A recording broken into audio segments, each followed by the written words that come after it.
উদ্দীপকের শেষে 10টি সংখ্যাকে অধক্রমে সাজাও। অধক্রম মানে কি? বড় থেকে ছোট। অধক্রম মানে কি? বড় থেকে ছোট। আর ঊর্ধ্বক্রম মানে? ছোট থেকে বড়।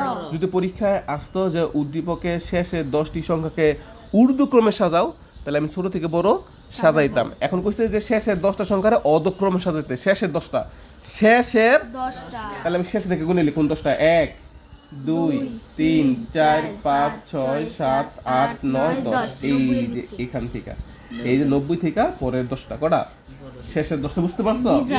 আবার ধরো পরীক্ষার মধ্যে এমনি লিখলো না, লিখলো যে প্রথম 10টা। কি লিখবা? তখন তুমি প্রথম থেকে 10টা গণনা। বুঝছো না বুঝো নাই? এই আমার কথা বুঝো? জি স্যার। তুমি বুঝছো? হুদাই মাথা লড়াইলে হইতো না। বুঝছো কিনা ক? এখানটা বুঝো নাই? আচ্ছা, ওইখানটা বুঝো নাই। এই দেখো আমি আবারও বলি। লিখছে উদ্দীপকের, উদ্দীপক হচ্ছে যেগুলোর উদ্দীপক কয়, বুঝা গেছে? জি স্যার। উদ্দীপকের শেষের 10টি, শেষের 10টি, তাহলে শেষ থেকে 10টা গণবা। বুঝতে পারছো? জি স্যার। 1 2 3 4 5 6 7 8 9 10। বুঝা গেছে? জি স্যার। শেষের 10টি। বুঝছো না বুঝো নাই? বুঝছি স্যার। শেষের 10টা, বুঝতে পারছো? তাহলে শেষের 10টা কেমনে বার করবা? শেষ থেকে তুমি গণবা, শেষ থেকে তুমি গণবা 10টা। ঠিক আছে? জি স্যার। আচ্ছা, তাহলে উদ্দীপকের শেষে 10টি সংখ্যাকে অধক্রমে সাজাও। আমি লিখবো উদ্দীপকের শেষে 10টি সংখ্যাকে অধক্রমে। এই সাজাওর জায়গা লিখবা সাজাই। কি লিখবা? সাজাই। বুঝতে পারছো না পারো নাই?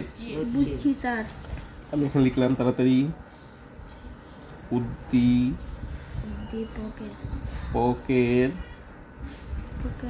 শেষের 10টি শেষের 10টি সংখ্যাকে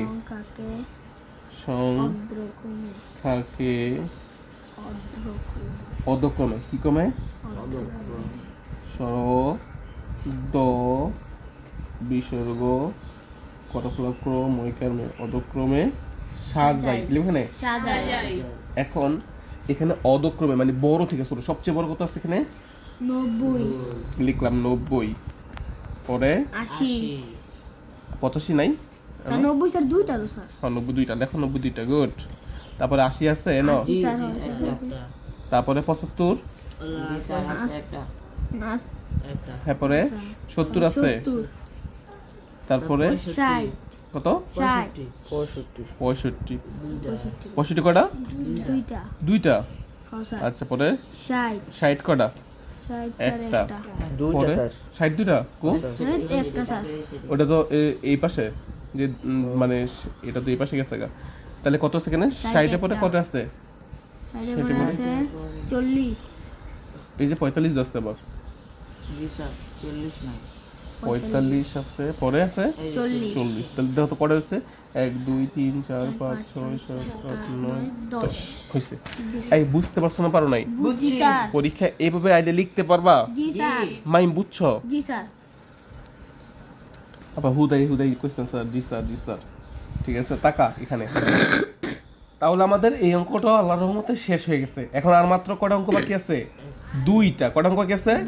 এই দুইটা করাইলে আমাদের টোটাল এই যে এই ধরনের অঙ্কগুলা থেকে যেই 8টা ক আছে, এই 8টা ক থেকে পরীক্ষা কটা করাইবো? একটা ক করাইবো? একটা। তাহলে দুইটা আমরা দেখি কি আছে এখানে। এইটা অনেক সহজ। উপাত্তগুলোর সর্বোচ্চ ও সর্বনিম্ন নম্বরের পার্থক্য লেখো। উপাত্তগুলোর সর্বোচ্চ ও সর্বনিম্ন নম্বরের পার্থক্য লেখো। তাহলে এখানে সর্বোচ্চ মানে কি? সবচেয়ে বড় কত আছে বলো তো? 90 নাকি 90 চেয়ে বেশি আছে? দাও 90 95 আছে না? নাই।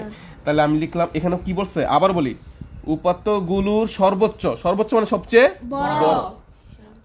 তাহলে এখানে লিখবো এইখানে সর্বোচ্চ। এইখানে বানানগুলো না ভুল করো না, ঠিক আছে? উল্টাপাল্টা লেখে। এই সর্বোচ্চ বানানটা এত ভুল করে বলা পাই না।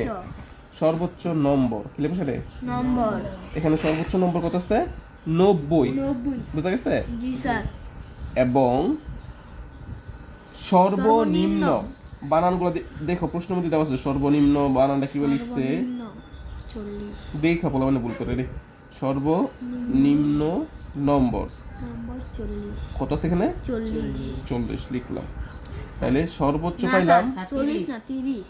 30? হ্যাঁ স্যার এই যে ওহো, বাসটা তো দিলেন না। তাহলে কত সেখানে 30 সর্বনিম্ন নম্বর 30। ওকে, জি স্যার এখন খেয়াল করে তাকাও, এখানে কি হচ্ছে পার্থক্য, কি হচ্ছে এখানে পার্থক্য পার্থক্য মানে কি, কি বলতে পারো পার্থক্য তাড়াতাড়ি? পার্থক্য মানে কি, কি বলতে পারো? পার্থক্য মানে কি? স্যার পার্থক্য মানে কি? সি সি সি পার্থক্য মানে বিয়োগ। পার্থক্য মানে কি? বিয়োগ মান সম্মান সব শেষ। পার্থক্য মানে কি? বিয়োগ এই যে পয়কার পা থয়রে কয়জ ফালা পার্থক্য। এই পার্থক্য দিয়া বড়টা থেকে ছোটটা বিয়োগ করবা। বড়টা থেকে কোনটা বিয়োগ করবা? ছোটটা বিয়োগ তাহলে বিয়োগ করলে কত দেখো, এখানে ব্র্যাকেট দিলাম না, ব্র্যাকেট দেওয়া লাগতো না, হুদে ব্র্যাকেট দিয়ে দিছি।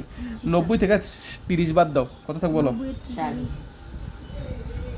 শেষ। এটা উত্তর বুঝতে পারছো না? পারো না কও। জি স্যার বুঝছি স্যার আই সহজ না কঠিন কও? স্যার পানি লাইন সহজ স্যার বানি লাহিনী সহজ, কিন্তু কইতে তো পারলা না।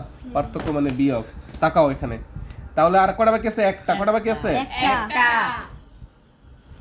উপাত্ত সংখ্যা বিজোড় হলে মধ্যক নির্ণয়ের সূত্র লিখো। তাহলে উপাত্ত সংখ্যা বিজোড় হলে মধ্যক নির্ণয়ের সূত্র কি? দেখো, এই যে এমনি লিখবা। তাকাও, আগে লেখো উপাত্ত সংখ্যা বিজোড় হলে লিখে নাও। উপাত্ত উপাত্ত সংখ্যা বিজোড় হলে আগে তো লিখে নাও। হ্যাঁ, উপাত্ত এটা লেখা দরকার নাই, তারপর লিখে দাও উপাত্ত সংখ্যা সংখ্যা বিজোড় হলে বিজোড় হলে হলে, এই যে মধ্য কমা দিয়ে আমরা লিখো মধ্য। মধ্য মধ্যকের সূত্র কি? এই তাকাও, একটা সমান দিবা। এই সমান যে দিলা না, আবার দাগটা উপরে দিয়ে দিও না, একেবারে সমান এর মাঝখানে দেখছো, এই যে দুইটা দাগের মাঝখানে দাগ দিও। বুঝতে পারছো? জি স্যার বুঝতে পারছো? জি স্যার তো দেখো উপরে কি লিখবা? উপরে লিখবা উপাত্তের সংখ্যা। কি লিখবা এখানে? উপাত্তের সংখ্যা উপাত্তের সংখ্যা সংখ্যা খা যোগ যোগ 1 1 বাই বাই 2 2 বাই। 2 এখন দেখো, এই যে বাই মানে এই যে বাঘ, বাই মানে কি? ভাগ এই যে একটা দাগ দিলাম না, এইটাই বাঘ। কি এটা? ভাগ তাহলে উপাত্তের সংখ্যা যোগ 1 বাই ভাগ 2 বাই 2 বা বাঘ 2। বুঝতে পারছো না? পারো নাই? উপাত্তের সংখ্যা যোগ 1 ভাগ ভাগ বাই বাই ওই বাঘ বুক বাদ তো এমনি পড়ো। উপাত্তের সংখ্যা যোগ 1 বাই 2। বুঝতে পারছো না? পারো নাই? উপাত্তের সংখ্যা যোগ 1 বাই 2। কথা বুঝতে পারছো? জি স্যার এখন এখানে একটা খেয়াল করে তাকাও। তাহলে আমাদের আল্লাহর রহমতে তিনটা এই যে এলোমেলো দিয়া যে কগুলো আছে, আমরা কিন্তু এই কগুলো করাই ফেলছি, ঠিক আছে? জি স্যার এখন সারা বাংলাদেশ অল স্কুল চ্যালেঞ্জ এর বাইরে থেকে আর আসবে না আসবে না আসবে না আসবে না আসবে না আসবে না। কথা বুঝতে পারছো? জি স্যার তাহলে এখন তার মানে কি, এই 8টা ক যে পারবো তার জন্য পরীক্ষায় একটা ক রেডি। রেডি কি? রেডি। বুঝা গেছে? জি স্যার কত কয় নাম্বার? 2 নাম্বার কয় নাম্বার? 2 number 2 number. খতে 4 নাম্বার। কত কয় নাম্বার? 4 নাম্বার তাহলে 2 আর 4 কত? 2 আর 4 6 6। 6 আর 4 কত? 6 আর 4 10 10। এই যে গতে হয়েছে 4 নাম্বার। তাহলে আজকে ক নাম্বারগুলো ভালো করে বাসা থেকে মিনিমাম কয়বার করে লিখে লইবা কত দেখি? 4 বার আচ্ছা, তুমি 10 বার লেখা লইবা আর বাকি সবাই 5 বার করে লিখে লইবে, ঠিক আছে? জি স্যার বুঝতে পারছো? কয়বার? 5 বার। আচ্ছা, বুঝতে পারছো? কালকে কিন্তু আমি এগুলো পরীক্ষা নিব, ঠিক আছে? জি আরেকটা কথা বলি, অঙ্ক শুধু দেখলেই হইতো না, অঙ্ক শিখতে হবে। প্র্যাকটিস করতে হইব, প্রচুর প্র্যাকটিস করতে হইব। যত বেশি প্র্যাকটিস করবা তত বেশি তোমার মাথায় সেভ থাকবো। সহজে আজকে তুমি শিখলা দেখলা কিন্তু তুমি লিখলা না, তোমাদের কিচ্ছু হইতো না। বুঝতে গেছে? কিচ্ছু হবে না বুঝতে পারছো? স্যার তো যাই হোক, ওই অঙ্কগুলো বাসা ভালো করে প্র্যাকটিস করো। কালকে আমরা খ করাই দেবো, ঠিক আছে? জি স্যার আচ্ছা, ভালো থেকো।